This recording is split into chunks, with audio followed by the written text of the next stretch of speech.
ગુજરાતમાં છેલ્લા ઘણા સમયથી ટેટ ટાટના ઉમેદવારો આંદોલન કરી રહ્યા છે।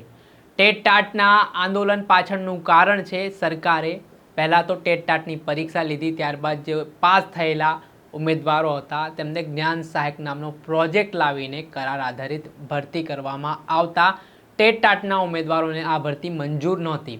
ઉમેદવારોનું કહેવું હતું કે અમારી કાયમી ભરતી કરવામાં આવે। આ બાબતને લઈને આ આંદોલન છેલ્લા 1.5 વર્ષ જેટલો સમય વીતી ચૂક્યો છે, હજી પણ ચાલી રહ્યો છે। હવે થોડાક દિવસ પહેલાં રાજ્ય સરકાર દ્વારા 24,700 જેટલા પદો પર શિક્ષકોની ભરતી કરવામાં આવશે તેવી જાહેરાત કરી હતી, છતાં પણ હવે ટાટના જે ઉમેદવારો છે તે આજે ગાંધીનગર ખાતે પહોંચ્યા હતા અને પોતાનું વિરોધ પ્રદર્શન કર્યું છે। સાથે જ તેમણે શું માંગણી કરી છે વાત કરીશું આ વિડીયોમાં। વૈષ્ણવજન તો તેને કહીએ જે પીડ પરાઈ જાનાને રે। નમસ્કાર દર્શક મિત્રો, નવજે ન્યૂઝમાં આપનું સ્વાગત છે। હું છું ફૈઝાન। ગુજરાતમાં ટેટ ટાટનું આંદોલન એ ચર્ચાનું કેન્દ્ર બન્યું છે। છેલ્લા 1.5 વર્ષથી આ આંદોલન ચાલી રહ્યું છે। ઉમેદવારોની માંગ છે કે સરકાર દ્વારા કાયમી ભરતી કરવા માટેની અંતિમ તારીખ જાહેર કરવામાં આવે અને થોડા દિવસ પહેલાં જ રાજ્ય સરકાર દ્વારા 24,700 લોકોની ભરતી કરવામાં આવશે તે પ્રકારની જાહેરાત કરવામાં આવી હતી। અત્યાર સુધી ટેટના જે આંદોલનકારીઓ છે તે આંદોલન કરી રહ્યા હતા અને હવે ટાટના ઉમેદવારો છે તેમણે આજે ગાંધીનગર ખાતે કૂચ કરી હતી અને ટાટના ઉમેદવારોમાં જે ચિત્રકલાના શિક્ષકો છે, વ્યાયામના શિક્ષકો છે અને કોમ્પ્યુટરોના શિક્ષકો છે તેમનું કહેવું છે કે જે સરકારે 24,700 જેટલી ભરતીઓ કરી છે તે ભરતીમાં તેમનું સમાવેશ નથી।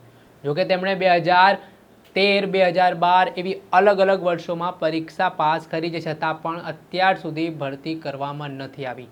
છેલ્લા 13-14 વર્ષથી તેઓ સરકારી કાયમી ભરતી માટે આમ તેમ ભટકી રહ્યા છે, સરકાર પાસે ન્યાય માંગી રહ્યા છે અને તેમનો આક્રોશ છે તે વધતો જઈ રહ્યો છે। અત્યારે થોડાક દિવસ પહેલાંની આ જાહેરાતથી આ બાબતને લઈને તેમણે મુખ્યમંત્રીને રજૂઆત કરવા માટે પહોંચ્યા હતા અને તેમના દ્વારા કહેવામાં આવી રહ્યું છે કે સરકારે જે 24,700 જે પદો પર ભરતી કરવાની વાત છે તેમાં ચિત્રકલાના, વ્યાયામના અને કોમ્પ્યુટરોના શિક્ષકોની પણ ભરતી કરવામાં આવે। ત્યારે ચિત્રકલાના જે શિક્ષકો છે તેમની શું મુખ્યત્વે માંગણી છે, શું તેમની પીડા છે, કેટલા સમયથી તેઓ આ પ્રકારે જ્યારે તેઓ સરકાર પાસે આવે છે જવાબ લેવા માટે તેમને નિરાશ થઈને જવું પડી રહ્યું છે અને તેઓ શું કહી રહ્યા છે તે સાંભળી લો। આજે તમે ગાંધીનગર ખાતે આવ્યા છો, શું માંગ છે તમારી? ગાંધીનગરની અંદર અમે એટલા માટે આવ્યા છીએ કે અમારી ચિત્ર વિષયની ભરતી છેલ્લા 14 વર્ષથી કરવામાં નથી આવી। અમે સરકારને વારંવાર રજૂઆતો કરીએ છીએ, સરકારો બદલાતી રહે છે, શિક્ષણ મંત્રીઓ પણ બદલાય છે, પણ અમારી ભરતી બાબતે કોઈ ફેર પડ્યો નથી, કોઈ ભરતી કરવા માગતા જ નથી। એટલા માટે અમે રજૂઆત કરવા માટે આવ્યા છીએ। હાલ જે 24,700 ની ભરતી જાહેર કરી છે તેમાં તમારો સમાવેશ થયો છે કે? ના, એ ભરતીમાં મારો કોઈ સમાવેશ નથી અને એમાં ટાટની જે 2023ની જે પરીક્ષા લેવાઈ છે એને જ માન્ય ગણી છે। એના પહેલાં 2011થી જે વિદ્યાર્થીઓ આ પરીક્ષાઓ આપી રહ્યા છે એને સરકાર માન્ય ગણવાની ના પાડે છે। તો આજે તમે શું રજૂઆત કરવા? અમે આજે શિક્ષણ મંત્રી અને મુખ્યમંત્રીને રજૂઆત કરવા માટે આવ્યા છીએ કે જે હજારો વિદ્યાર્થીઓ ગુજરાતની અંદર બેકાર છે, અમારી માતાઓ બહેનો જે કંટાળી ગયા છે ગાંધીનગરના ધક્કા ખાઈ ખાઈને, અનેક વખત અમે બોલીએ છીએ તમને ડિટેન કરી દેવામાં આવે છે, અમને જેલમાં પૂરી દેવામાં આવે છે, અમારો અવાજ ગમે તે રીતે દબાવવામાં આવે છે, અમારા પર સાહેબ ઘણી વખત લાઠીઓ વરસાવવામાં આવી છે। અમે ત્રાસી ગયા છીએ આ સરકારથી, અમે આ તંત્રથી, આ વ્યવસ્થાથી અમે ત્રાસી ગયા છીએ। અમારી કોઈ જ માંગ નથી, અમારી ફક્ત એટલી માંગ છે કે આવા હજારો વિદ્યાર્થીઓ ગાંધીનગરની સડકો પર ને છાવણીઓમાં જે ઉપવાસ કરે છે એમને ન્યાય મળે, એમની ભરતી થાય। એ લોકોની ઉંમર પૂરી થવા આવી ગઈ છે, એટલા માટે અમે ખાસ આવ્યા છીએ। ચિત્રના કેટલા શિક્ષકો છે જે ટેટ ટાટ પાસ કરેલા છે? ચિત્રના 1500થી વધારે ઉમેદવારો છે કે જેમને ચિત્રની પરીક્ષા પાસ કરેલી છે। એ જ રીતે કોમ્પ્યુટરના છે, વ્યાયામના છે, સંગીતના છે, ગ્રંથપાલ લોકો છે। કોઈ લોકોને મૂલ્ય આધારિત વિષયો જે ડૉક્ટર બાબા સાહેબ આંબેડકરનું સપનું હતું, રવિન્દ્રનાથ ટાગોરનું સપનું હતું, ગાંધીજીનું હતું, આ લોકો એના પર બિલકુલ ફોકસ કરવા માગતા નથી। આ હતા ચિત્રકલાના ઉમેદવાર, ટાટ ઉમેદવાર। તેમના દ્વારા કહેવામાં આવ્યું છે કે સરકાર 2013ની આસપાસ જે તેમણે પરીક્ષા આપી હતી તે પરીક્ષાને માન્ય નથી ગણી રહી। 2023માં જે હાલ ટાટની પરીક્ષા થઈ હતી તેને માન્ય ગણવામાં આવી રહ્યું છે અને આના સિવાયની જે પરીક્ષાઓ પહેલાં આપવામાં આવી છે તે માન્ય ગણવામાં નથી આવી રહી ને તેના કારણે જે ચિત્રકલાના વિદ્યાર્થીઓ છે હાલ જે પ્રાથમિક ધોરણથી જે આ શિક્ષકોની જરૂરિયાત હોય છે છતાં પણ સરકાર દ્વારા ભરતી કરવામાં નથી આવી રહી ને તેઓ અનેકવાર રજૂઆત લઈને ગાંધીનગર પહોંચ્યા છે, પરંતુ તેમને અટકાયત કરવામાં આવે છે, એનો આવાજ દબાવવામાં આવે છે અને તેમને ગાંધીનગરમાં મુખ્યમંત્રી સુધી મળવા દેવામાં નથી આવતા તેવા આરોપ તેમના દ્વારા લગાવવામાં આવે છે. સાથે આટલું જ નહીં, વ્યાયામના શિક્ષકો પણ ત્યાં હતા. તેમના દ્વારા પણ એક તરફ વડાપ્રધાન નરેન્દ્ર મોદી છે તેઓ સ્લોગન આપતા હોય છે કે શરીર સ્વસ્થ રાખવા માટે વધુમાં વધુ કસરત કરો, વ્યાયામ કરો, પરંતુ હાલ વરવી વાસ્તવિકતા એ પ્રકારની છે. ગુજરાતની શાળાઓમાં શિક્ષકો વ્યાયામના જે હોય તેમની જ ભરતી કરવા. નમસ્કાર, મારું નામ ગાયત્રી પટેલ છે.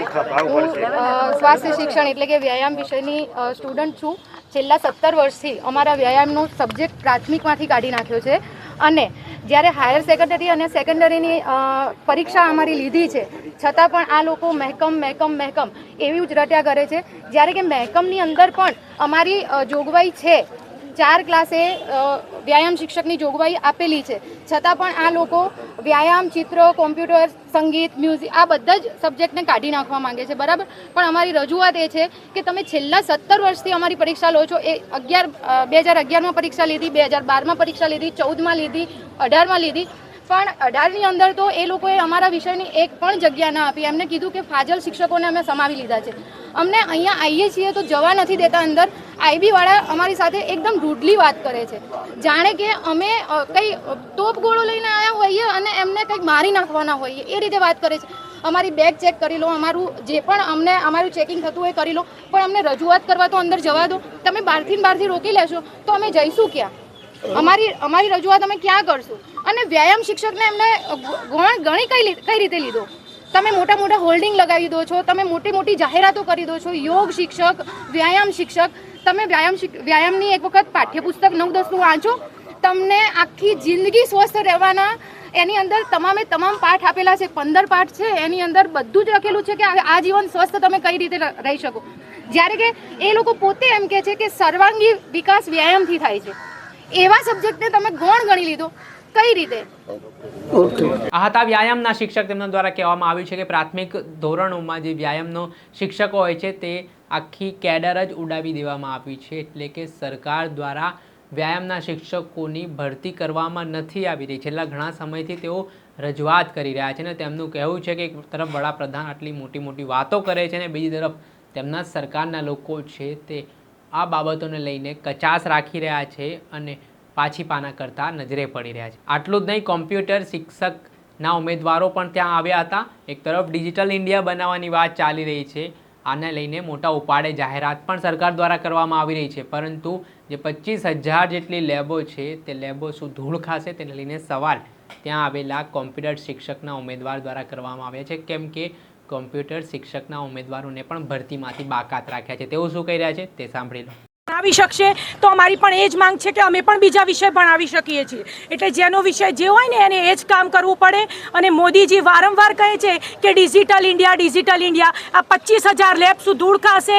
કોમ્પ્યુટર શિક્ષક નહીં લો. અમે આજ દિવસથી સતત 12 વર્ષથી સંઘર્ષ કરીએ છીએ. અમે જ્યારે સીએમને મળ્યા ત્યારે એવું કહેવામાં આવ્યું કે હા, મને ધ્યાન છે કે તમારો મહેકમનો પ્રશ્ન છે, અમે કંઈક કરીશું, આવતી પરીક્ષામાં કંઈક કરીશું. શું અમે પરીક્ષા આપવા માટે જ પેદા થયા છીએ? અમે 12 વર્ષથી, હું જ્યારે પ્રેગ્નેન્ટ હતી 2014માં અમારી એક્ઝામ નહોતા લેતા તો હું પ્રેગ્નેન્ટ હતી છતાં પણ હું પરીક્ષા લો એના માટે આવી હતી.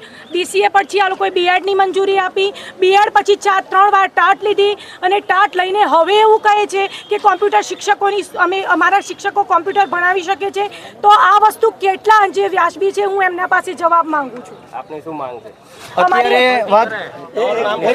અમારી એ જ માંગ છે કે 1000 કોમ્પ્યુટર શિક્ષકોની ભરતી કરો. કોઈ પણ અર્થે ને પણ કાયમી શિક્ષક અમે પરમાનન્ટમાં જ આવવાના છીએ, નહીં તો અમે આજે અહીંયા જ રોકાશું અને અમે બેન દીકરીઓ છીએ. અમારી જવાબ ગવર્મેન્ટની જ રહેશે. અત્યારે 78,000 જેટલા ઉમેદવાર પાસ છે અને સરકારશ્રીના બધી જ પ્રેસ કોન્ફરન્સ મારફતે ઋષિકેશ પટેલ સાહેબે જે નીતિ નિયમો કર્યા એ અમે રાજી ખુશીથી સ્વીકારશે. 24,700ની ભરતી કરવાની છે એ પણ અમે સ્વીકારી છે, પરંતુ 9 થી 12ની અંદર 7,500ની જે ભરતી કરવાની છે એની અંદર PT હોય, કમ્પ્યુટર, ચિત્ર હોય, સંગીત હોય, આ 4 વિષયનો સમાવેશ કરવામાં નથી આવ્યો.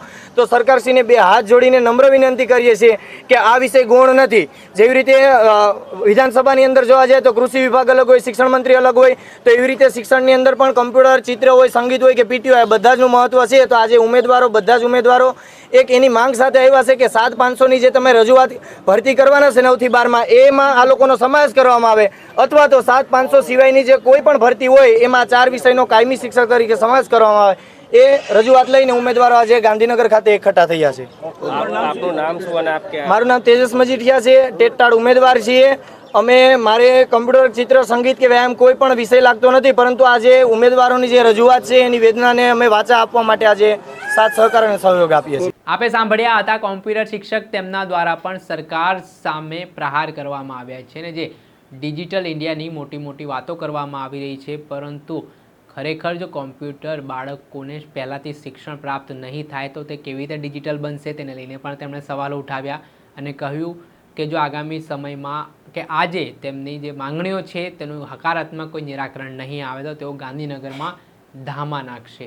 હાલ અલગ અલગ જે માધ્યમોના જે શિક્ષકો છે તે પોતાની માંગણીઓને લઈને આવ્યા છે ને તેમની એક જ માંગ છે કે તેમની કાયમી ભરતી કરવામાં આવે, જેના કારણે જે બાળકો છે તે પ્રાથમિક તેમને જરૂરિયાતો હોય, વ્યાયામની જરૂરિયાત હોય, કોમ્પ્યુટર લેબની જરૂરિયાત હોય, ચિત્રકલા જેવા વિષયો છે તેનાથી શિક્ષણથી વંચિત ના રહી જાય, તે માટે સરકાર તેમની ત્વરિત ભરતી કરે તે ન્યાયની માંગ સાથે તેઓ ગાંધીનગર ખાતે પહોંચ્યા છે. હવે જોવાનું રહ્યું આગામી સમયમાં આ મામલે રાજ્ય સરકાર દ્વારા કોઈ મોટી જાહેરાત કરવામાં આવે છે કે પછી આવી જ રીતે ઉમેદવારોને ગાંધીનગરના ધરમધક્કા ખાવા પડશે, પોલીસ અટકાયતમાં આવવું પડશે. એ તમામ બાબતો પર હાલ તો, પરંતુ આગામી સમયમાં ખબર પડશે કે હવે સરકાર દ્વારા કયા પ્રકારનો નિર્ણય કરવામાં આવી રહ્યો છે. દર્શક મિત્રો, અત્યાર સુધીમાં બસ આટલું. આવા નવા વિડીયો સાથે આપણે માહિતગાર કરતા રહીશું, એટલે નવજીવન ન્યૂઝની ચેનલને આપ લાઇક કરી લો, સબસ્ક્રાઇબ કરી લો અને શેર કરવાનું ભૂલતા નહીં. નમસ્કાર. વૈષ્ણવજન તો તેને કહીએ જે પીડ પરાઈ જાના.